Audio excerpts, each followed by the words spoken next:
আলহামদুলিল্লাহ রব্বিল আলামিন হামদা শাকিরিন ওয়াসসালাতু ওয়াসসালামু আলা হাবিবিল করিম ওয়া আলা আলিহি ওয়া সাহবিহি আজমাইন। যারা দূরে কাছে দেশ বিদেশ থেকে আমাকে যারা দেখছেন, আসসালামু আলাইকুম ওয়া রাহমাতুল্লাহি ওয়া বারাকাতুহু। আমি পবিত্র রমজান উপলক্ষে একটি প্রশ্ন নিয়ে উপস্থিত হলাম। প্রশ্নটা হলো পবিত্র রমজানের সাথে কোরআনের সাথে উতপ্রোত সম্পর্ক। যেমন কোরআন মজিদে এসেছে শাহরু রমাদান আল্লাযী উনজিলা ফীহিল কোরআন, রমজান মাস এত বরকতময় যেই মাসে কোরআন মজিদ নাজিল হয়েছে। হাদিস শরীফে এসেছে যে রমজান এবং আসিয়ামু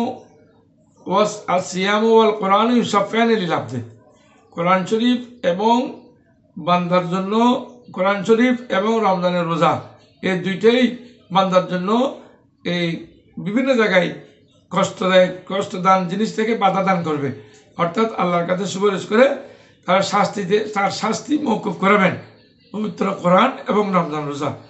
এই জন্য যে ইমাম আবু হানিফা রাহমাতুল্লাহ আলাইহি, যিনি আমাদের মাযহাবের ইমাম, উনি সহ আউলিয়া কেরাম দিনদার ব্যক্তিরা রমজান মাসে বিশেষ করে বেশি বেশি করে খতম আদায় করতেন, বেশি বেশি করে তাফসির পড়তেন, কোরআন শরীফের ব্যাখ্যা পড়তেন, বিভিন্ন তাফসিরাত পড়তেন।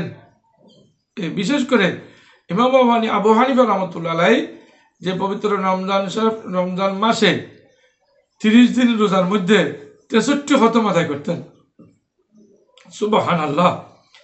দিনে 30 খতম, দিনে প্রতিদিন একটি করে, 30 দিনে 30 খতম যোগ প্রতি রাতে একটি করে 30 খতম, মোট 60 খতম, এবং আর 3 খতম আদায় করতেন তারাবির মধ্যে।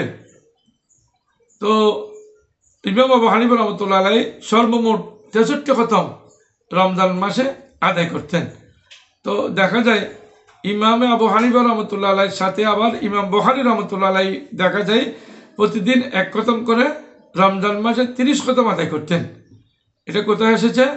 লাতাইফুল মারিফ 171, খুতবাতে জুলফিকার প্রথম খণ্ড 159 পৃষ্ঠা, সিয়ারু আলামিন নুবালা এই কিতাব সমূহ এসেছে।